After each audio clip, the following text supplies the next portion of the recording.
โอ้ยคือเดี๋ยวก็มาส่งตัวอยู่แต่อันหั่นก็เห็นไม่ได้อันนี้ก็มีกินนะตัวเท่าเลิวันปลาดุกนี่นะพี่30อันนี้เด้อจ้ะอันหมูนี่เด้อจ้ะ10 บาท30ก็บ่กินอยู่เขากินให้ ค่อยเอาหมูนี่บ่เหลือออกป่านะเอาหมูนี่ล่ะอ่ะสี่อัน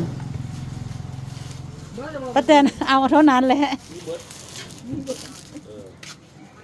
ตรงมาติ๊กมีบ่ได้เบิ่ง พอดีแล้วอันหัวไอ้ตายมันจะกิน โอ้ของแล้วเป็นอย่างมันแล้วมันก็หมดแล้วงูอย่างอยู่เลยเย็บมันตาย เพอเลอ อู้ อยู่สิเลยเดอบุ่งนำบ่ มันบ่ดื้อแล้ว โอ้ ว่านกัน เป็นสักบาทดิ งูเขาเย็บ ยาอยู่บุ้งนั่นกบบ่เดือนน่ะบ่ ถ้าไม่แม่นเขาจ่ายปุ๊บ่ซะ บ่แล้วของเราไปเที่ยวไปเบิ่งผู้มึง บ่คือว่าเขาปุ๊หญ้าตอนนั้นเดอบุ่งนะป้าแตน เออ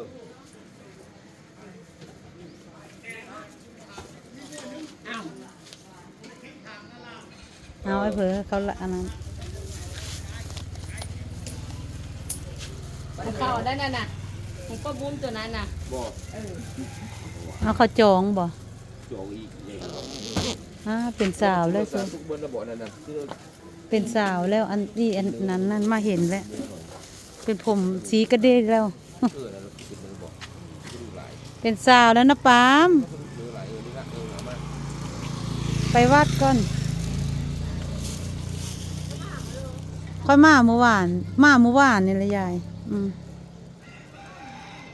ยายกลมเป็นอะไร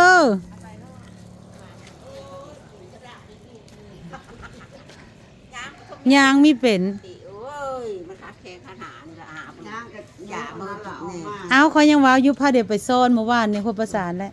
อันผู้ซ่อนเป็นพัดพร่มมาไปเบิ่นแล้วโผอีน้อยว่า โอ้ยหายากไม่ได้ใจลืม แต่เก่าปลาลำไผ่เนาะปลาลำไผ่ยาหลามเนาะเก่งแต่ได้แต่เก่านะ ได้กินกุ้งกิน อย่าได้ไม่ได้กุ้งกินเนี่ย ตุ้มชองคนนะครับคือข้าวแล้วไปหาเอาหม้อนี่แล้วไป ไปหาข้าวอะเนาะนั่นล่ะ ทอดอยู่บ้านตัวแอนโหยกระสาน เนาะ หน้าไปสินแล้วไปบ้างก็เล่ากายบ้างก็เล่าน้ำแห้งไปวัดเยี่ยมไปน้ำโพธิชายโอ้สุดหอดเลยจะไปชนกุ้งดีลงมาเลยแต่ละใดกุ้งว่าน้ำแห้งอะไรป้าน้ำชอบลูกก็ว่าโอ้ยชอบลูกดูก็โหยังเคียงจังบุ้ง แต่เก่าค่อยไปกินข้าวป้าเนาะเดี๋ยวนี้พัดไม่ได้เพื่อไปเลยค่อยไปเมื่อวานนะครับไม่ได้ผู้เฒ่าเพื่อสะซอนเขาว่าเพื่อละซอนมันไม่ได้มันเบิดแล้ว มันเบิดลุ้นแล้วเขาว่าเบิดลุ้นแหละจะก้าววัดพาเดินไป ลงมาพัดกินกบมานั้นลูกเลย อันประเด็นมาถึงเรื่องเกือบเนาะดูกินนึงย่างกินนึงปันเดียวถือคนกินแต่ก็ไม่ผีบ้าแล้วถ้าไปถือกินก็กัดมันไม่ได้ถือแต่ว่าถ้าไม่ได้ชงกับพระด้านเดียวไอ้มันเปล่าป่ะนี่ป่ะมึงกับกันน้ำ เป็นอะไรอยู่ดีไม่แห้งสองยายคัดแขนคัดหาธรรมดามันละแต่รถเลิกก็ยังได้ซ่อมยายเอ้ยอยู่70 ปีแล้ว ข้ามลำมดมือมือนี่ มือนี้ก็บ่ละนี้บ่เล่นมือนี้ เบิ่งหมอลำไปละฮะความสุขซ้ำเท่า โย่ตายแล้วดูบ่งามก็จะฟังอันมูดแหละ แม่นเอาลำผู้ไทยมาเบิ่งได้ไหมสมัยนั้นยายอุ่นเนาะลำผู้ไทยแต่เสลียวน่ะนะยายสลียวดีวงน่ะนะเขาเอาเสื้อเฮ้อ ไม่ได้อันนามเว้ยอันหมอลำอันเพื่อข่าวได้ที่หลวงนั่นคือมือก็อีกอ่ะ อันเจ้าเห็นอย่าบอกหมอยาวคือสุเจ้านี่ละอันผู้ไทยกาฬสินธุ์น่ะเขาวงน่ะยาย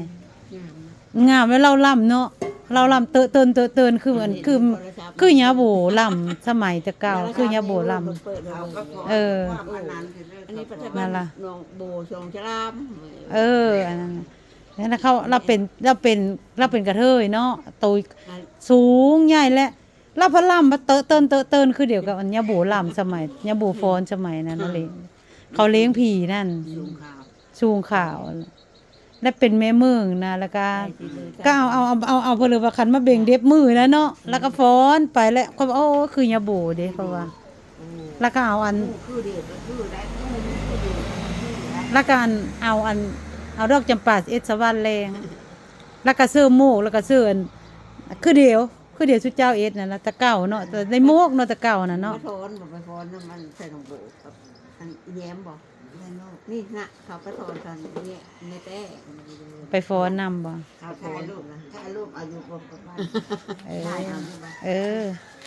ไปถอน คำทั้งพูนก็ได้ครูบานเนาะเขาเพันใหญ่บัดนี้คนเพันหลายแหละ ทั้งหลาย คนทั้งหลายแม่เบาจอนค่อยไปมื้อนั้นแล้วว่าค่อยสิมื้อเลี้ยงผีเอาจะเป็นผู้คือมื้อเลี้ยงผีเอาค่อยเป็นหมอเหยาได้มันว่าเอา บ่ แม่เบาจอนอันลุเพ้ออันยาแดงนะ ก็แต่หึงมันบ่ ก็เราเอาเจ้าก็เป็นหมอผีก็เป็นหมอผีได้ ป้าเอ้ยเรามันเป็นมายาว เป็นหมอเหยาเบิ่งเขาละปะค่อยแล้วเนาะซ้ำนี้เขาอันนั้นปะเราบ่ลิ้นเลยบ่ประวันซ้ำเลยสักโมงแล้วนี่ กินตะพุงช่วยฝ่ายอยู่ สายบ่ถ้าค่อยซื้อซุกแล้วล่ะค่อยไปค่อยก็คว้าซื้อรถได้ไปซื้อแล้วก็ไปคว้าซื้อรถ บ่ได้ไป เฮิงกันอยู่แต่พูนพัดได้ไปอยู่เฮิงยังไปเทื่อนึงไปซื้อบาทนะไม่ได้ไปดูคำไม่ได้ยังคู่เนาะ อาจารย์เพิ่นรู้ว่าอาจารย์ อาจารย์ประยงอาจารย์เพื่อเจ้าเว้าน่ะอยู่หั่นล่ะ อาจารย์ประยุกต์ แต่เก่าเราก็มาทำผู้พระแอะเราเว้าสายเดียวนั่นล่ะเราเว้า เอามื้อเช้าเนี่ยบิณฑบาตแหละชี้อันอาจารย์อันนั้นน่ะครูบาลักษณ์ชี้โอ้ไม่ได้เจอเดียวคิดว่าอาชีพไม่ได้เสื้อบาทสักมือบ่ค่อยคิดอาชีพไม่ได้เห็นเดียวนะถ้ามาเห็นเดียวฟาโลป้าอาชีพไม่ได้เสื้อบาทบ่ครูบาบ่คือยังว่าอาชีพไม่เห็นเดียว ไม่ได้ซื้อบ้านไป ใช่เอ้ย เห็นเมฆมีมาแล้วไม่ได้เสื้อบาท อันเอ็ดปลูกว่าคนละเอกติคนละเอกนะครับ เอกติโอ้ยเอาคนที่โดนอาจารย์มาช่วย เราอยู่ภาษาบ้านจำปาดงนั่นล่ะ มันยังสิได้ เพราะว่าสายเดียวหลวงปู่ลิ้นนี่ล่ะประวันคำหลวงพ่อคำพ้องก็คือเดียวกับหลวงปู่ลิ้นนี่ล่ะสมัยนั้นน่ะ มันยังสิได้เพิ่นว่ามาช่วยเด้อ ข้าวผัดเค้งเท่าใดเห็นวันศีลมีเฮอเอสเบได้บ้านเขาเฮอไปวัดนึงมีเฮอเอสเบเพ้อเห็นยิงปืนเห็นเปิดเสียงดังเห็นเผือปั๊บได้บ้านเขาเค้งได้ เขาไม่ได้คือเฮาเด้อ เขาไม่ได้ปล่อยนะเขากดวันศีลดับวันศีลเพ่งเขามีเฮอเอส อาจารย์มาอาจารย์คนดีแล้วอยู่ผู้เดียวบ่ เค้ง อยู่ผู้เดียวแล้วผมมีไฟมาอยู่นำ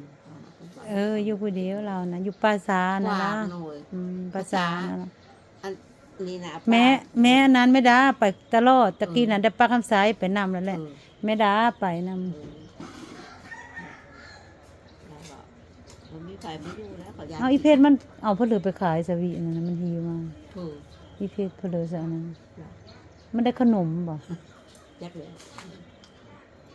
เขาญาติผีเขาบอกมา ขนมบ่เอาไปเพิ่นโอ้บัตรสินบ่แล้วเอาไปแจกหมู่โอ้นึกว่ากล่องเพิ่นโอ้นั่นอันนี้ไปเทคไปอันนั้นนำไปถือนำโอ้มื้อนี้บัตรสินบ่จบแล้วเนาะบัดนี้ป .6 บ่ไปขึ้นรถเพิ่นบัดนี้เพิ่นไปส่งบ่พอโตบ่โอ้พ่อยโอ้พ่อยไปส่งตายมันตายละ ทุกคนก็พาได้ปิ้งกินปลาเสริมเมื่อคืนนะ มันตายละ พาได้ปิ้งกินปลาเสริมมานะเป็นนั่นเลยยายเอ้ย มันแล้วนี่แล้ว กองยังไปได้ ใครจะไปวัดได้อยู่เนาะ ยายนะมาทำบุญทุกวันเด้อยายนะคะอันมันมาเพิ่นมาสั่น แต่เก่าแล้วได้ยาอุ่นเนี่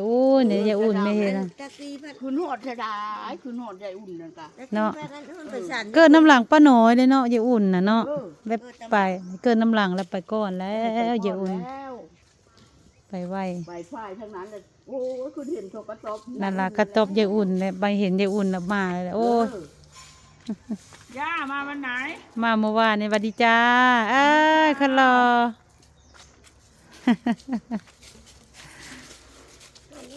ก็บ่ามาอยู่พีแล้วเนาะ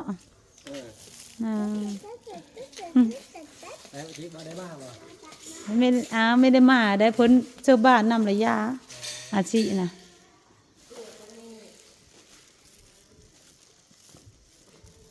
โอ้เป็นนั่นเลยป้าเข็มพรบ่ ก็บหัวข้าวคว้าซื้อน้ำเดียวนะทอดไข่กับทอดไข่กับหมูอ่ะ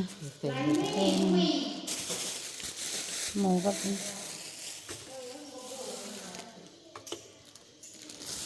แม่เบนขึ้นไปแล้วเนาะแม่เบนไม่มาแล้วทอดเอาทอดเอาเชิญลูกค้าลงไปอันนี้ก็เราได้ไปแล้วได้เมื่อไปบ้านซุปปอยเลยไปเอ็ดบุญลุงโลนเอ็ดบุญลาวละ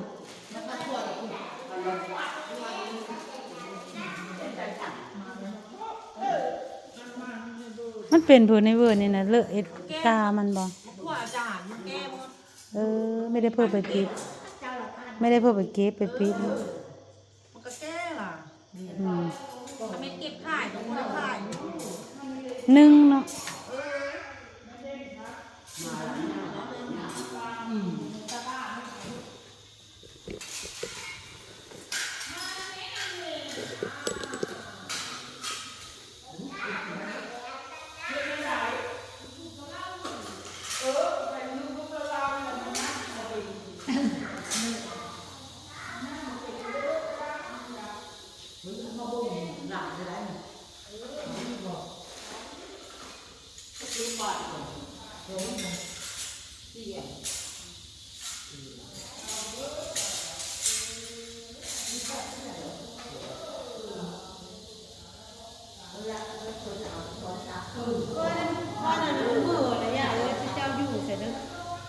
เมื่อไปบ้านสปอยไปอัน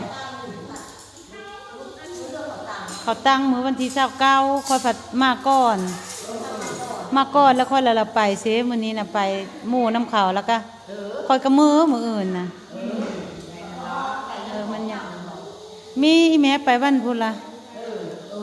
สำหรับที่นี้ก็ประมาณนี้นะคะกดไลค์เป็นกำลังใจค่อยละมือแล้วไปเซเขาอีแม่ไปมื้อวันที่29พุ่นละ